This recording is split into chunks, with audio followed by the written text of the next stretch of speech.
Assalamualaikum warahmatullahi wabarakatuh. Innal hamdalillah nahmaduhu wa nasta'inuhu wa nastaghfiruh wa na'udzu billahi min shururi anfusina wa min sayyiati a'malina.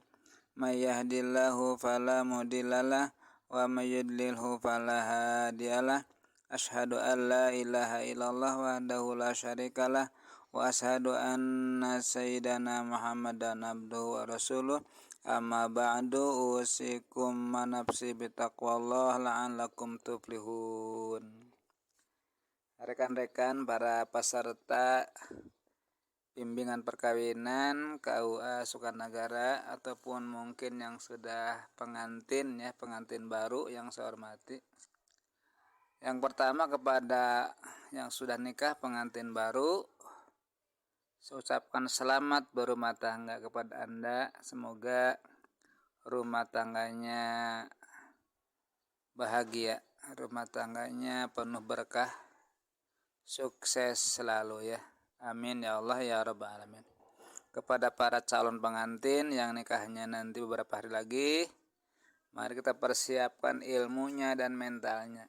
Karena tanpa ilmu dan mental, tentu rumah tangga akan susah untuk menciptakan rumah tangga yang kita harapkan. Mengajak kepada Anda sekalian, satu, harus punya keyakinan yang mantap ya. Yakin bahwa Allah lah yang mengatur alam semesta. Allah lah yang mengatur kehidupan kita, termasuk yang mengatur jodoh kita. Anda punya pasangan nanti ataupun yang sudah nikah, itu adalah pasangan yang Allah hendaki, yang Allah sengaja menciptakan pasangan Anda. Meyakini jodoh yang terbaik dari Allah. Terus yakin ya. Artinya jangan dibanding-bandingkan dengan pasangan yang lain. Inilah jodoh kita yang terbaik. Ya, mantap, yakin ini yang karena Allah yang Rabbul Alamin. Allah yang mengatur alam semesta ini. Allah mengatur jodoh kita, mengatur kehidupan, mengatur rezeki kita. Mengatur tempat tinggal kita nanti di mana, rezekinya dari mana, Allah yang mengatur. Ya, harus makin mantap jodoh ini dari Allah. Adapun wasilahnya, jalannya mungkin ya bermacam-macam alasan, bermacam-macam jalan ya. Mungkin kita ketemu di jalan, kenalan ya.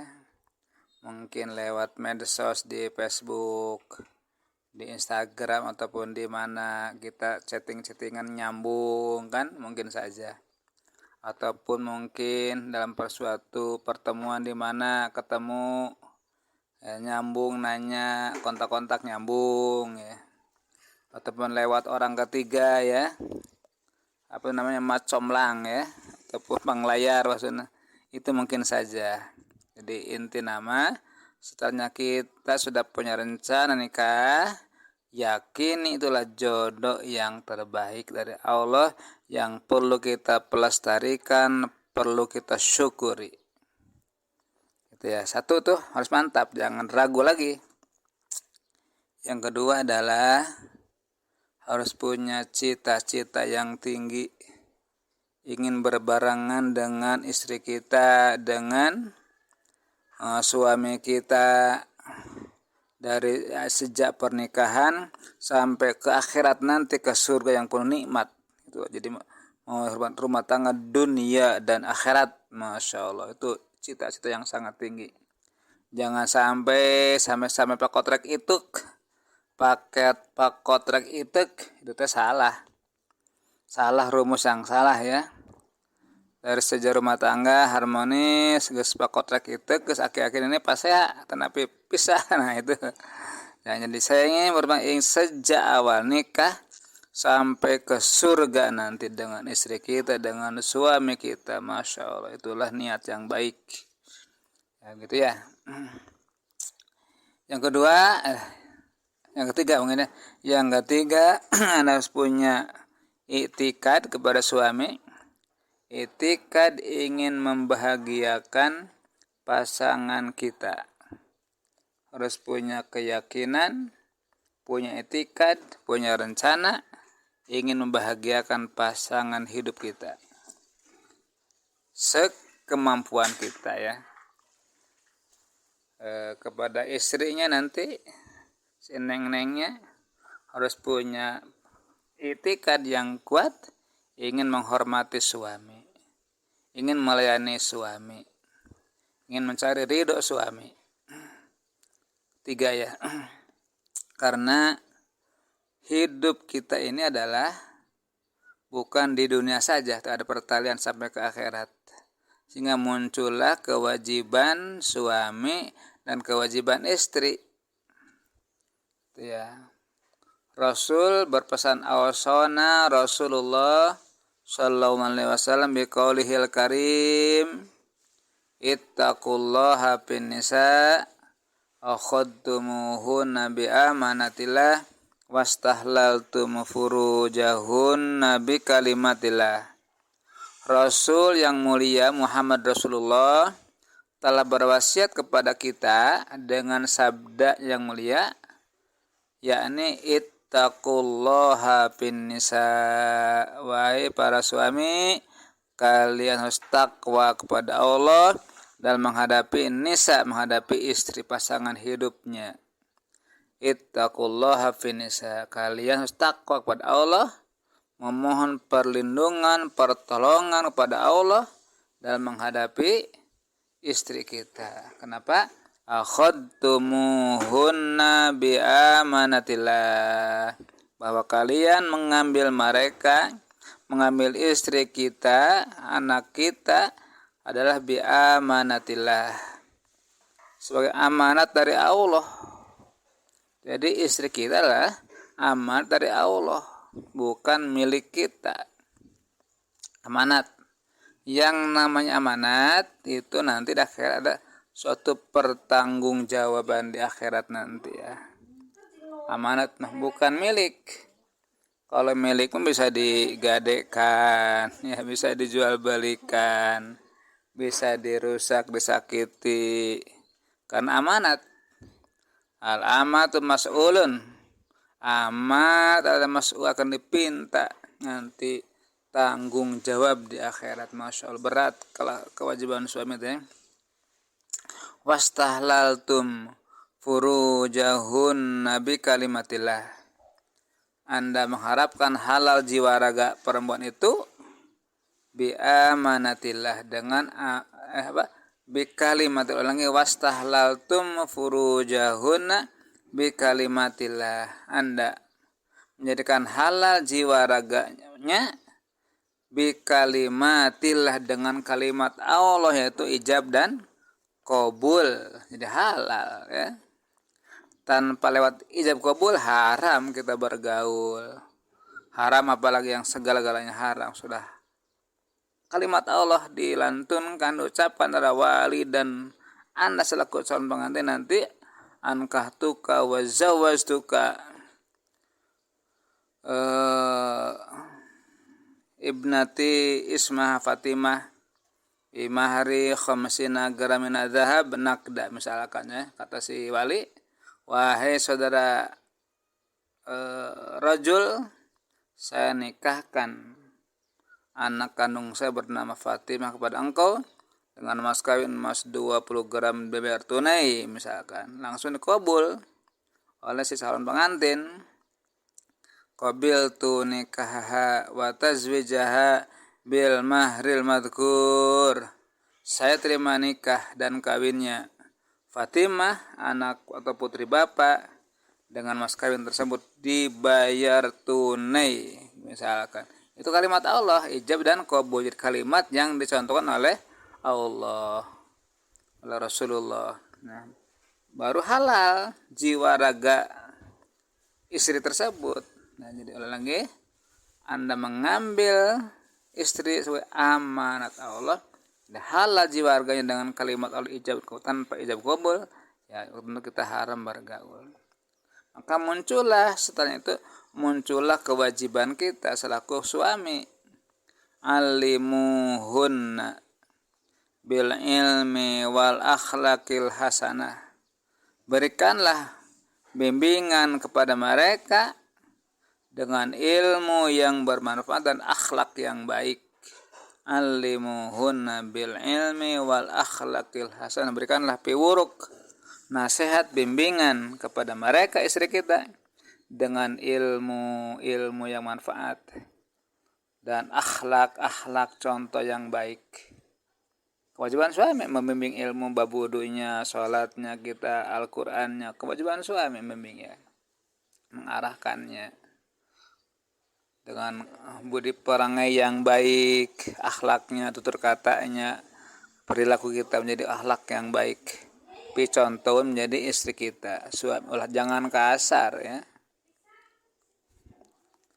Dan akrimuhunna fala tukbihuhunna, akrimuhunna, muliakanlah mereka. Jadi punya itikad, punya patakaran, akrimuhunna, akan memuliakan istri kita. Akan memuliakan istri kita. Akrim, memuliakanlah mereka.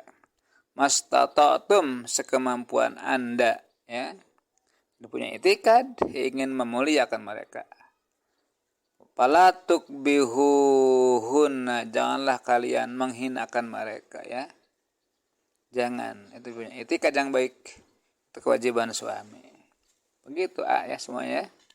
Yang punya itikad ingin memuliakan mereka dan tidak akan menghinakan mereka, menyengsarakan mereka. Mastata'tum, sekemampuan kita. Kemudian apa itu? At'imuhunna mimma takulun, memberikan makanan yang cukup, makanan minum yang cukup, jangan sampai mereka kelaparan ya. Jangan sampai kita selaku suami enak berpoya-poya di luar rumah sementara istri di rumah kelaparan. Di mimma takulun, dari apa yang kalian makan. Syukur-syukur kita kalau makan di luar ya bawa ke rumah. Ya, jangan sampai kita enak di luar rumah sementara keluarga di rumah dengan kelaparan. Itu nggak boleh. Waksuhunna mimma taksun, memberikan sandang yang menutupi aurat kita. Jadi kalau istri kita auratnya terlihat, kewajiban suami memberikan sandang ya, yang dipepantas gitu ya, digegelis ke orang ya, ke suamina ya. Waksuhunna mimma taksun, sekemampuan kita ya. Itu kewajiban suami. Kemudian harus ditopang oleh seorang figur perempuan yang sholihah. Meskipun suaminya sudah tanggung jawab, menghormati kita sesuai dengan suami yang baik, kalau pasangan hidupnya tidak sholihah, ya akan pincang. Harus suaminya tanggung jawab, seorang yang sholih, perempuannya harus orang yang sholihah. Jadi tadi pertama kan punya itikad, ingin menghormati suami, ingin menghargai suami, ingin melayani suami ya. Kata Rasul bersabda, khairun nisa'i imro'atun idza nadarta ilaiha sarratka wa in amartaha atau atka wa in ghibta anha hafidatka bimalika wa nafsiha. Dahulu Rasul, khairun nisa'i, sebaik-baiknya perempuan adalah idza nadarta ilaiha sarratka, di mana engkau wahai suami bertatap wajah dengan istrinya, sarratka, istrinya membahagiakan, penuh senyum kepada suaminya, marahmai budi payunan suami. Kapan itu? Kapan saja dan di mana saja. Jangan sewaktu-waktu fluktuasi ya. Jadi ketika suami sedang sehat, sedang sakit, sedang banyak uang, sedang bokeh, tetap syarat ka marah mai budi mungkin ridho dihukum jantan suami. Harus begitu. Jangan ketika suami banyak uang, sedang banyak rezekinya, sedang sehat, sedang gagah, manja kepada suaminya, manja lenda-lende, bunga ya.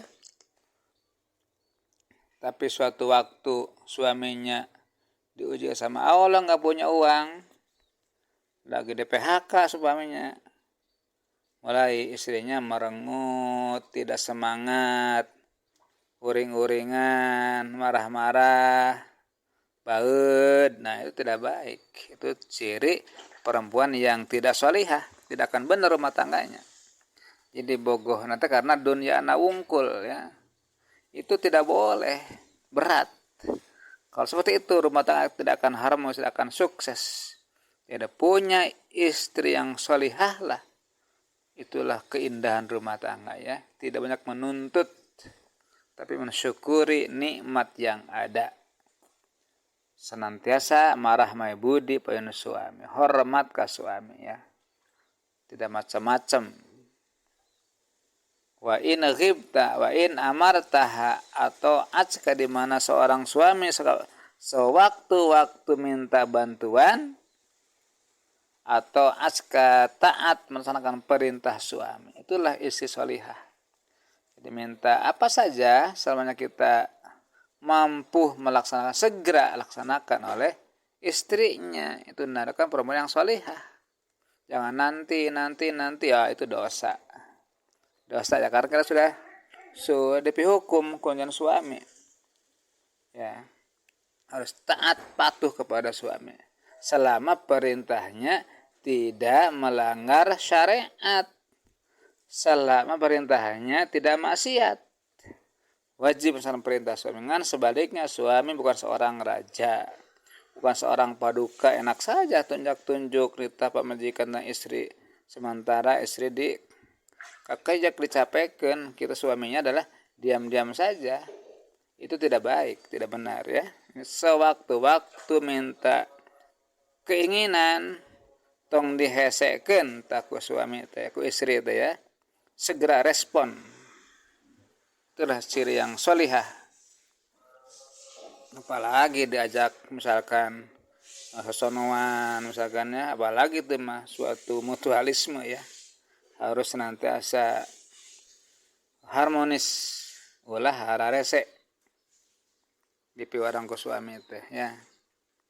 Nah selanjutnya wa in ghibta anha hafidatka fi malika wa nafsa, di mana Anda suami sedang jauh, sedang nyaba, sedang bepergian, artinya jauh daripada istri yang baiklah menjaga rahasia rumah tangganya, menjaga dirinya, tidak mangpang-mangpang suami lagi tidak ada.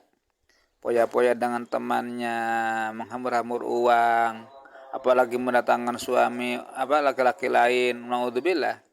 Jadi artinya taat baik suami sedang ada maupun sedang tidak ada, tetap menjaga keharmonisan rahasia rumah tangga.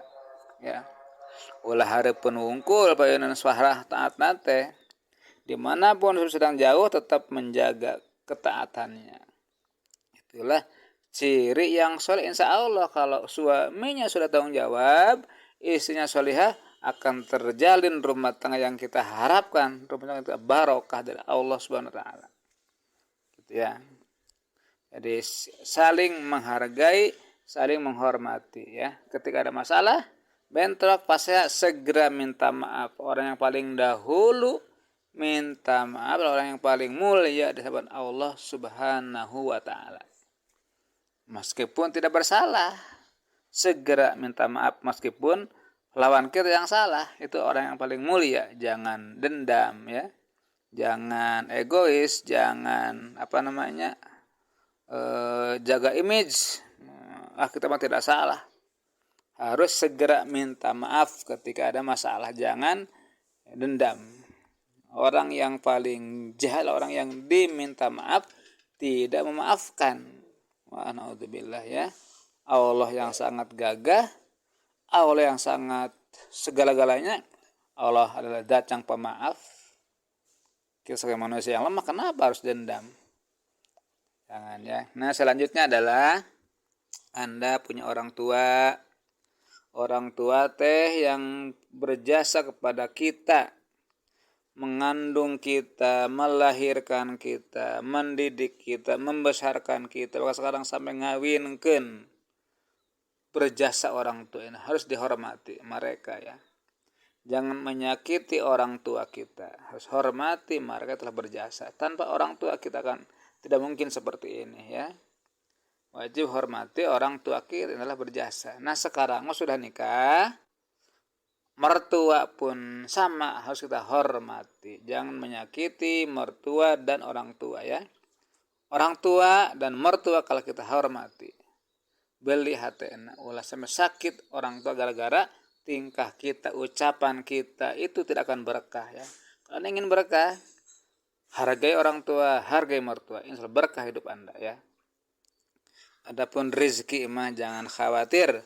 Allah telah menciptakan manusia, makhluknya dengan rezekinya. Yang penting kita bekerja semangat, tidak malas, tidak gengsian, bekerja. Di kantor silakan, apalagi di pasar, ngojek, bertani, apa saja yang bekerja, semangat, tidak malas. Fa unzila alaika rizqo, kami kata Allah janji akan menurunkan rezeki kepada kalian. Di rezeki mah ulah khawatir orang lahir ke dunia teh teu nyanak harta benda. Seorang bayi ku Allah diatur di rezekian, dibesarkeun, bere milik rezekina bagian-bagian masing-masing. Di rezeki jangan khawatir, yang penting kita bekerja semangat ikhtiar.